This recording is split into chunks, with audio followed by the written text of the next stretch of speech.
Ryan Williams in Alabama looking to rebound from last year's disappointing season. We're going to talk a little bit about that, what game you're most excited about on today's show as well. So get in the comment section, like, subscribe, thumbs up, roll tide, everybody. Shank and I can't wait to talk to you, but first we got to get this show started with the open. So let's play it.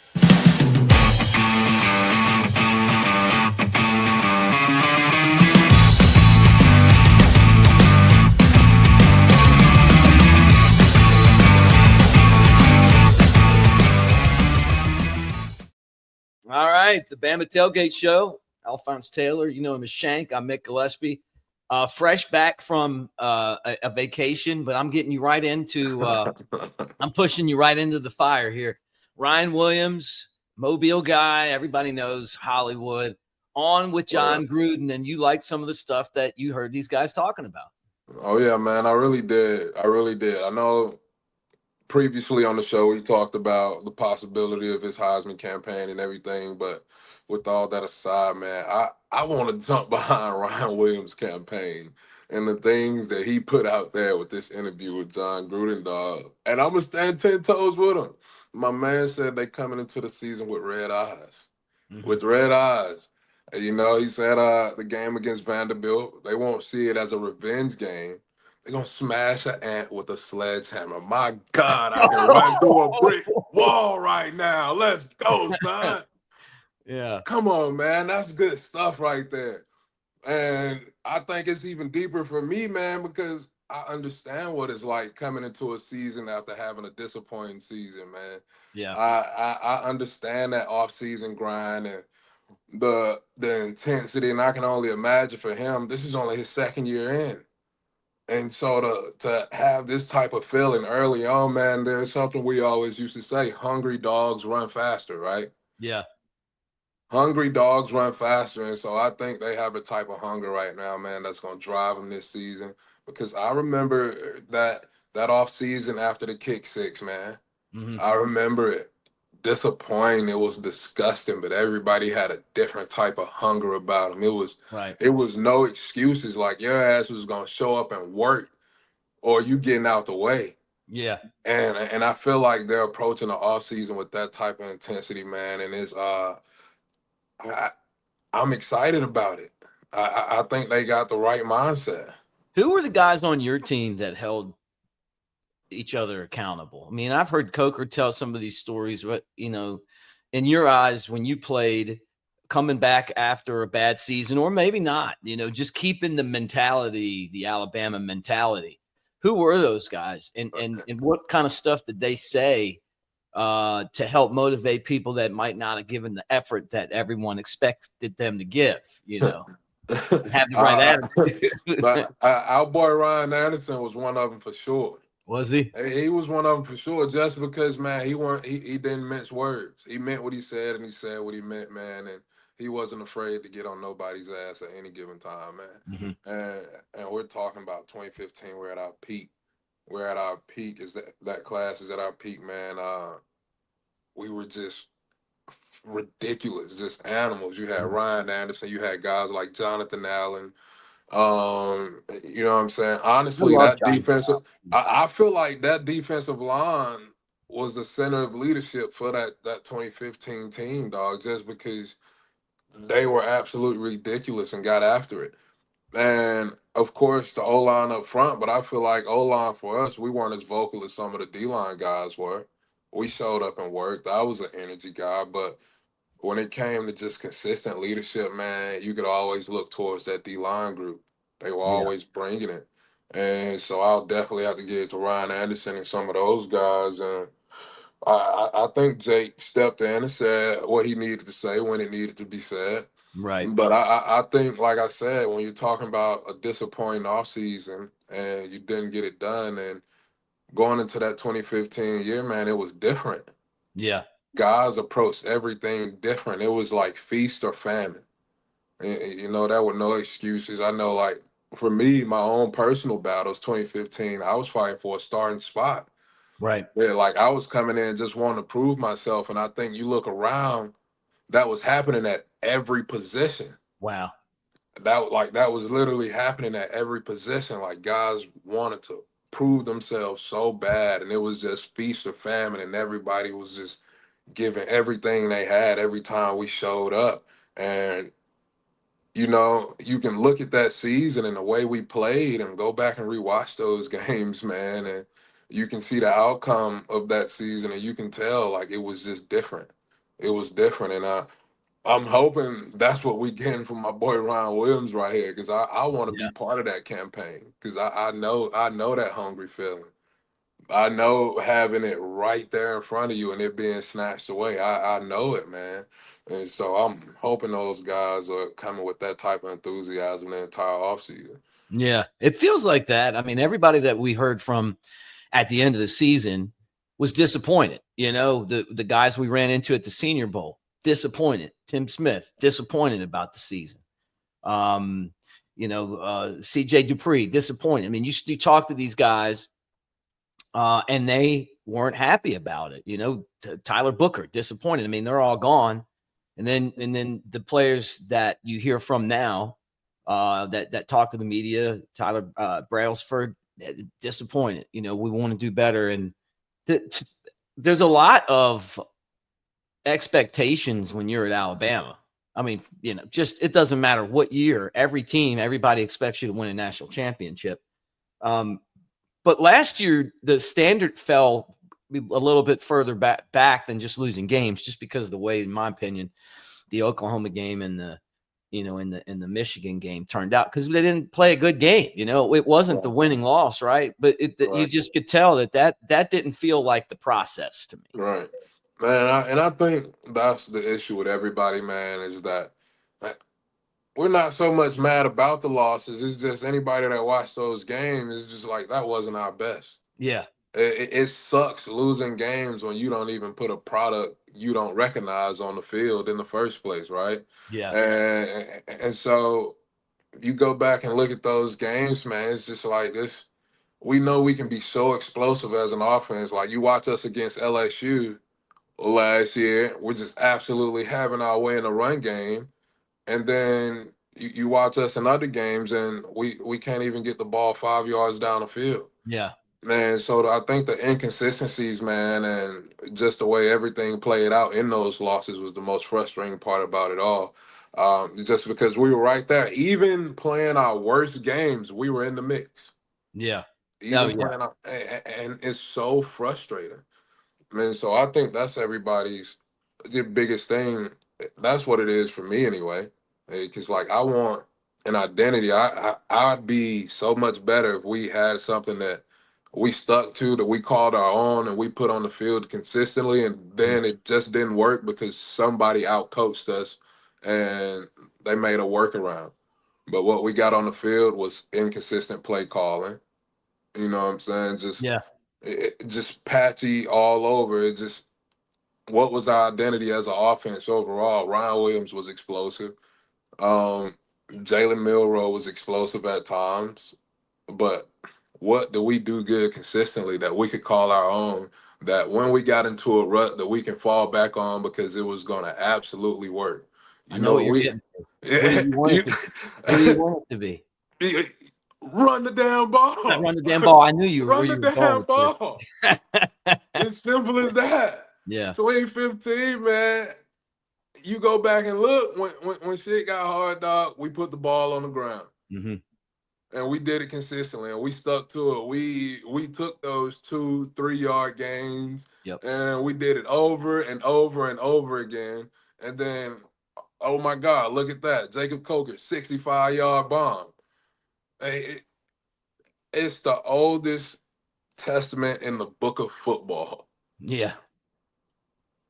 You Man, you have were to right have a on. run game to have a pass game. Yeah. Yeah. You can't How did have they get one back without to that running. mentality? How did they get back to that? Man, it has to be a concentrated effort. It has to be an attitude adjustment, a Mhm. lifestyle, I think, man, because when we played that way, man, everything about our team was physical, attitude. Like we just attacked the day with just such a robust confidence that we the baddest motherfuckers walking out here at any given time, and there was nothing anybody could do about it. We practiced that way. We stepped on the field that way. And they got to have that confidence as well. They're fucking Yeah. 4 and 5 star athletes as well. They're at the Mhm. University of Alabama. We know they can do it. They just have to have that type of confidence and want to about them, man. And they have to show up and put that type of work in every day. Because, like we always said, nobody outworks an offensive lineman. We showed up to work every day. Yeah. Even the laziest guy on the team showed up to work every day. Yeah. I You know know what what I'm I know. saying? And but that's just what it is, dog. And I think Yeah. we got that, and they can bring that with them as well. Yeah. Yeah. I agree with you. I mean, look, you got to do something consistently. They didn't do anything consistently. They had some very, very great moments, like the first half against Georgia, but then there was the second half against Georgia, Right. which would have been nice if you could have run the ball, right? Because then it wouldn't have even been close instead of needing And an incredible play to win man, the game. right. And I think about stuff like that, man, and I think just how good we were in the second half of games. And then Yeah. I think about my guy Cochran and just all the crazy stuff he did to us during the summer to get us prepared for the season, right? Um, one of my former teammates put on Facebook, when was it? Just yesterday, actually, he put on Facebook, he was talking about Cochran during the summer. It's our first day back after being off all May. Our first workout back, 6 a.m. We getting ready to get these 110s in. Now, usually a normal day consists of 16 110s. That's after you do all your agility stuff, you know what I'm saying? Then we cap off the day, the morning workout with 16 110s. Right. Yeah, but remember what I told you about coming back after them disappointing seasons, Mick? Yeah. My man Cochran came back with his hair on fire. When I say he came back with his hair on fire, Mick, man, it was our first workout back. Boom. Usually when we run these 110s, fat boys got like 16, 17 seconds. Man, at this point, he knows everybody ability just about who can do what. He knows. He's no fool. Mick, they count us down. We're running. We strike out. They count us down. 15, 16. All the fat boys just barely make it. He about loses his shit, man. Loses his shit. He's like, on the very first one, the very first. That's what you gonna give me, man. He's just basically like that shit don't count. Right back to it. Essentially, that shit don't count, man. He counts it down. It gives us this whole spiel about, you know what I'm saying, how we gotta attack it. He counts us down. Hand behind the line. Don't get no better. Oh my God. That one didn't count either. That one didn't count either. So this shit go on, man. What should have been 16 110s ended up being 32 110s, Oh man. my goodness. In the heat. It ended up being 32. Mind you, Mick, even in my best shape, I'm not making all 16 110. They say, oh, you get used to it. You get used to it. You know, the type of freaks that made 16 110s on O-line, D-line guys like Jesse Williams, Yeah. Ryan Kelly. You know, not 6'6", 330 over here. I was dying, Mick, dying. It was like a war had ensued on those fields in Tuscaloosa that day. All right, you got Jeff Allen and the trainers just scraping people off the field. They just peeling people off the field, dog. We just dropping left and right. Man, it was a horrible scene, dog. It was a horrible scene. When you guys won that championship that year, did all that pay off for you? It did. It What did you did, think about man. that? Man, that like crazy enough, there's actually like I seen a picture. There's a moment where I'm just sitting in the confetti and I'm just sitting with my head down because I just couldn't believe it, man. Like because I almost transferred that year. Like everything we accomplished in 2015, I almost gave it all away. You know what I'm saying? And I was able to stick it out thanks to my fam, my boy Dave and Kathleen. They talked me out of it. Um, I was able to stick it out and be a part of that with that team, man, and it was unbelievable. Yeah, because that was a moment of triumph for me, dog. Like Yeah. first season, I get to start. We go all the way. We do it big, and I was able to be a part of that with guys. You know what I'm saying? That's gonna be my brothers for a lifetime now. Yeah. Yeah. Man, that's a core memory for me, dog. And I'm You, happy that I found that picture, and I'm gonna get that printed out and put on my wall you because should. I seen that picture and I automatically knew what I was thinking in that moment, and because it was unbelievable to me. I didn't even know what to do, Mick. I was Yeah. just so shocked, and it's just a moment of you're just so grateful, dog, that you go through those things and you're able to stick it out and you're able to see it to the end because you start to realize, well, I'm 31 now, Mick. I graduated in 2016 and I'm on this show and I get to talk about my experiences and the things that I got to enjoy my 5 years at Bama. That's not stuff that people get to experience every day. Mm-mm. And the fact that my daughter, who can give a crap about football, but she loves to hear about that stuff. She loves to hear about Alabama and everything that went on into that, man. That's huge for me. Yeah. Like I get emotional thinking about it, because that's not something people get to do every day, get to experience every day. And I'm grateful to God. I'm grateful, that I was able to have that be a part of my life journey, man. And it was such a huge part, and it set me up to do what I'm doing now. Yeah. I hope these guys get that same experience that you got. The Ryan Williams, I met Ryan Williams at the mullet toss, Jalen and Bachway, um, and a couple other guys. Drake Kirkpatrick Jr. was there. Bray Hubbard, loved him. Good guys. And Right. they asked Coker and Ryan Anderson about the championship. What it was, what they did to win the championship, and it was a lot more than just going out there and beating Clemson. I mean, and that's success at anything.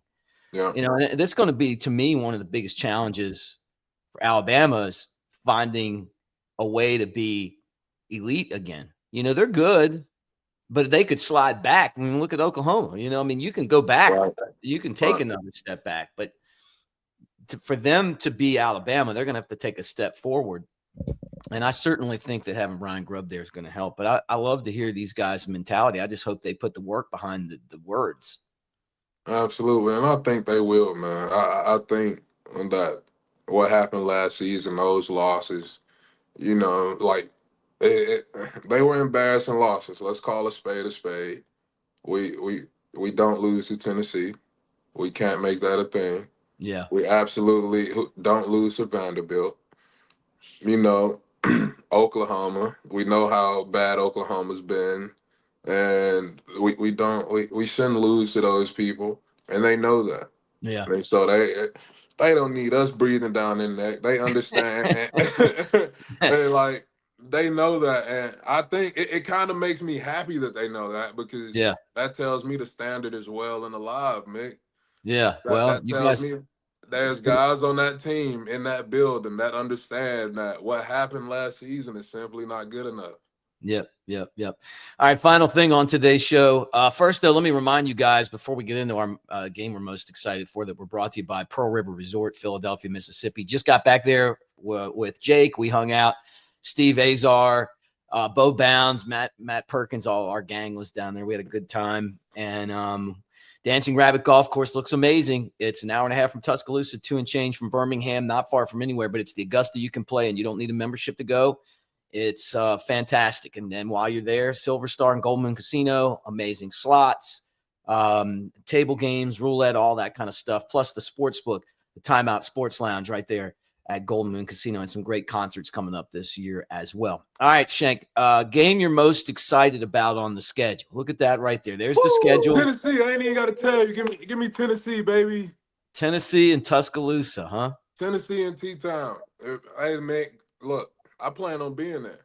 Mm-hmm. I I plan on being in the building for that one, Mick. That's my birthday weekend. Nice. Um, my wife My wife's friend and her husband is coming down. Her husband is a huge Tennessee alumni, so I can't wait till we pop that ass and I get those bragging rights. I need those bragging rights back. Dale, if you ever see this, I'm putting it here now, buddy. But yeah, it's Tennessee for me, Mick, man, because we got to keep that tradition alive. We can't. I was 5-0 against Tennessee. We were 5-0 against Yeah. Tennessee. You know, and we got to keep that going. We got to keep those cigars going. We got to keep R&R jumping, man. Yeah. Reagan over there, keep him busy. Absolutely. Our guy Reagan. I hadn't talked to Reagan in a while. Probably need to do that. Reach out. I'm going to look at the schedule, and I'm going to tell you that the Wisconsin game is going to be a lot of fun. I mean, I respect the SEC games, and I think Alabama's foolish for playing as tough of a schedule as they are.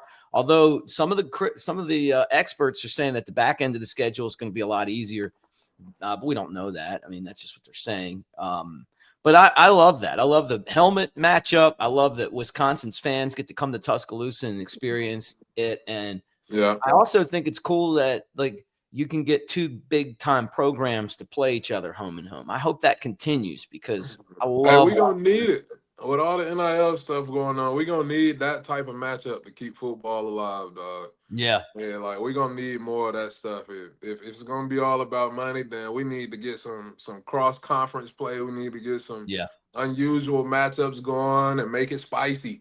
And so I'm with it, dog. That might be the name of the show. Make it spicy. Make it spicy.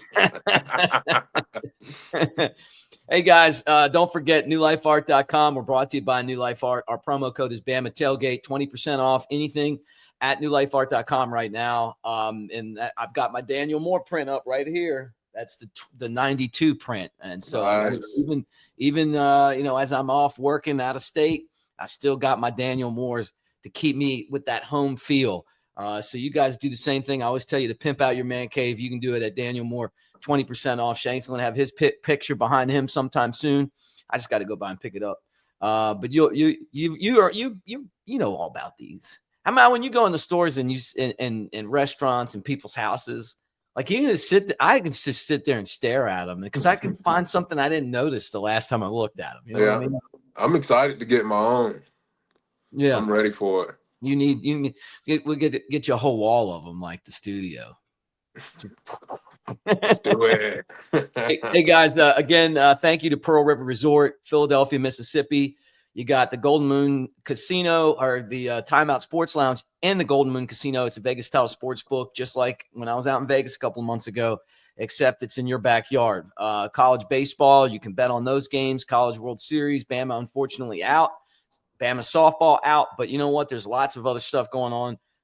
The NBA Finals coming soon. You got hockey, the Stanley Cup. Their finals are there. And then obviously college baseball and the College World Series and much more. So go check it out. We appreciate everybody over there. Plus Dancing Rabbit Golf Course I mentioned before is the Augusta that you can play. All right, Shank, it was awesome, man. Can't wait to do it again this week. And absolutely. Try to stay as cool as possible coaching those kids at Davidson. No doubt, man. We're going to get it. Roll Tide to that. Hey, Roll Tide.